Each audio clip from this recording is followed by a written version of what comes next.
Welcome friends, आपका स्वागत है मेरे जीजे ट्यूटोरियल चैनल पे। आज हम लोगों ने यहाँ पर मैथमेटिक्स के लाप्लास ट्रांसफॉर्म पे एक नए टॉपिक को लिया है। तो यहाँ पर हम लोग देखेंगे कि जब continuous time domain function F of T का value sine H A T हो तो उसके लाप्लास ट्रांसफॉर्म को किस प्रकार से कैलकुलेट किया जाता है। तो आज हम लोग यहाँ पर सीखेंगे या देखेंगे कि लाप्लास ट्रांसफॉर्म पे जब एफ ऑफ टी का वैल्यू साइन हाइपरबोलिक फंक्शन हो तो उसके लाप्लास ट्रांसफॉर्म को किस प्रकार से हम लोग यहाँ पर कैलकुलेट कर पाएंगे। तो आइए स्टार्ट करते हैं आज के इस टॉपिक को। यहाँ पर हम लोग कंटिन्यूअस टाइम डोमेन फंक्शन पे लाप्लास ट्रांसफॉर्म को कैलकुलेट करने के लिए एफ ऑफ टी के वैल्यू को कितना ले पाएंगे। तो लिखेंगे F of T is equal to sine H A T, जो कि साइन के हाइपरबोलिक फंक्शन को शो करता है। हम लोग यहाँ पर आगे इसके लाप्लास ट्रांसफॉर्म को कैलकुलेट करने के लिए साइन हाइपरबोलिक फंक्शन के एक्सपोनेंशियल फॉर्म के फॉर्मूले को लिखेंगे। तो कितना लिख पाएंगे, e to the power A T minus e to the power minus A T divided by 2। और यहाँ पर हम लोग लाप्लास ट्रांसफॉर्म को कैलकुलेट करने के लिए उसके बेसिक रिलेशनशिप को लिखेंगे continuous time domain function F of T के लिए। तो यहाँ पर हम लोग लिख पाएंगे L of F of T. तो यहाँ पर हम लोग सबसे पहले इक्वल साइन लगाएंगे, फिर इंटीग्रेशन, और इंटीग्रेशन पे हम लोगों को लिमिट लेना होगा 0 टू इन्फिनाइट। और यहाँ पर हम लोग इंटीग्रेशन के अंदर लिखेंगे F of T E to the power minus H T D T.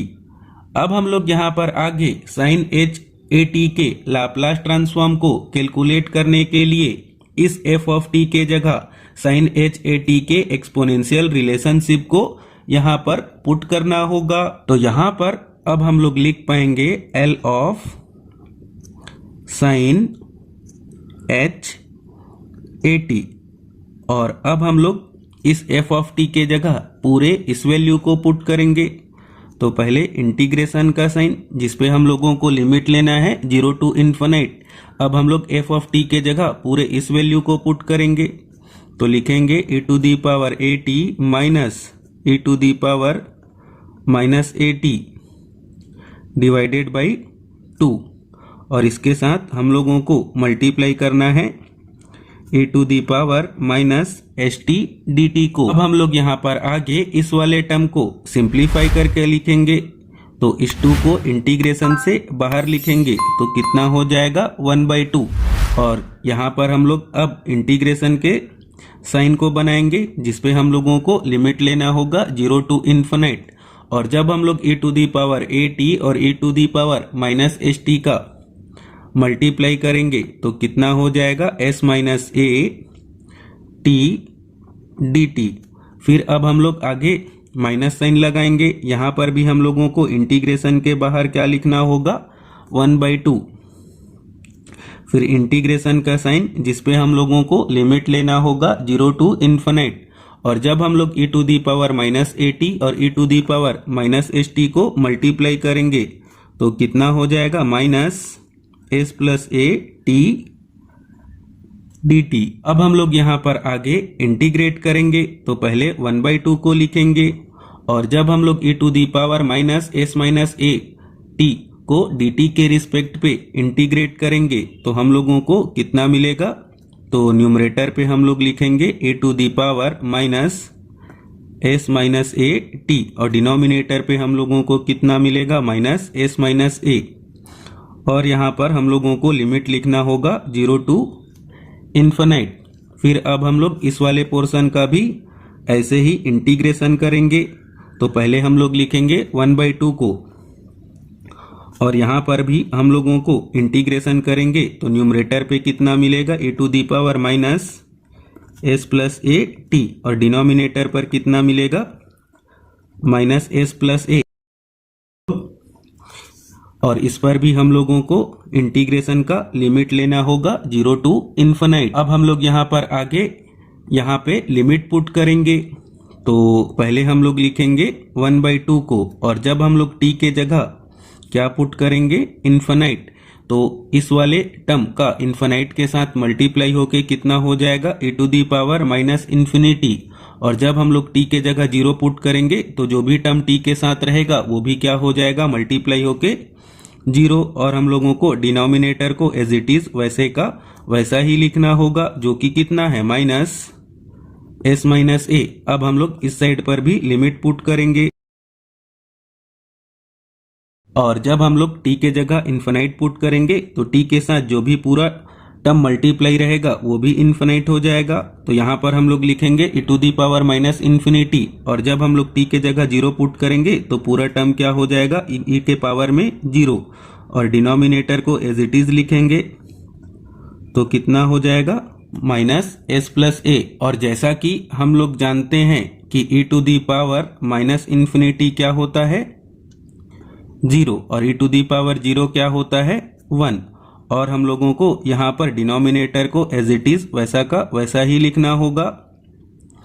अब हम लोग इस साइड को भी वैसे ही लिखेंगे, तो -1/2, और e⁻∞ के जगह क्या लिखेंगे, 0, और e⁻0 के जगह क्या लिखेंगे, 1। अब हम लोग डिनोमिनेटर को यहाँ पर सेम वैसा का वैसा ही रहने देंगे। अब हम लोग इन दोनों टर्म से किसको कॉमन ले लेंगे, 1/2 को, और जब हम लोग सॉल्व करेंगे -1/-s-a को, तो हम लोगों को कितना मिलेगा, 1/s-a, और इस माइनस साइन को यहाँ पर लिखेंगे। और जब हम लोग यहाँ पर भी सॉल्व करेंगे -1/-s+a को, तो यहाँ पर हम लोगों को कितना मिलेगा, 1/s+a। अब हम लोग यहाँ पर आगे एलसीएम कैलकुलेट करेंगे। जब हम लोग यहाँ पर आगे एलसीएम कैलकुलेट करेंगे तो कितना लिख पाएंगे, 1 का s+a के साथ मल्टीप्लाई होगा तो s+a, और -1 का s-a के साथ मल्टीप्लाई होगा तो -s+a। और डिनोमिनेटर पे हम लोगों को इन दोनों टर्म को मल्टीप्लाई करना होगा, तो लिखेंगे s-a और s+a। अब हम लोग यहाँ पर आगे सॉल्व करेंगे तो न्यूमरेटर से s और s क्या हो जाएगा, कैंसल। तो यहाँ पर हम लोग लिख पाएंगे 1/2 a का जो ऐड होके कितना हो जाएगा, 2a। और यहाँ पर s-a और s+a के लिए हम लोग a+b और a-b के रिलेशनशिप को यूज करेंगे, तो कितना लिख पाएंगे, s² - a²। और यहाँ से न्यूमरेटर और डिनोमिनेटर से 2 क्या हो जाएगा, कैंसल। तो हम लोगों को यहाँ पर sin h का लाप्लास ट्रांसफॉर्म कितना मिला, तो लिख पाएंगे a/s² - a²। इसी के साथ ही हम लोगों का यह टॉपिक कंप्लीट हुआ, जिस पर हम लोगों ने सीखा या देखा कि साइन हाइपरबोलिक फंक्शन के लाप्लास ट्रांसफॉर्म को किस प्रकार से कैलकुलेट किया जाता है, और sin h का लाप्लास ट्रांसफॉर्म का वैल्यू कितना होगा, a/s² - a²। तो अगर आपको यह सब बताने का मेथड, समझाने का तरीका अच्छा लगा हो तो इस वीडियो को ज्यादा से ज्यादा लाइक और शेयर करें, और साथ ही साथ मेरे YouTube चैनल को सब्सक्राइब करें।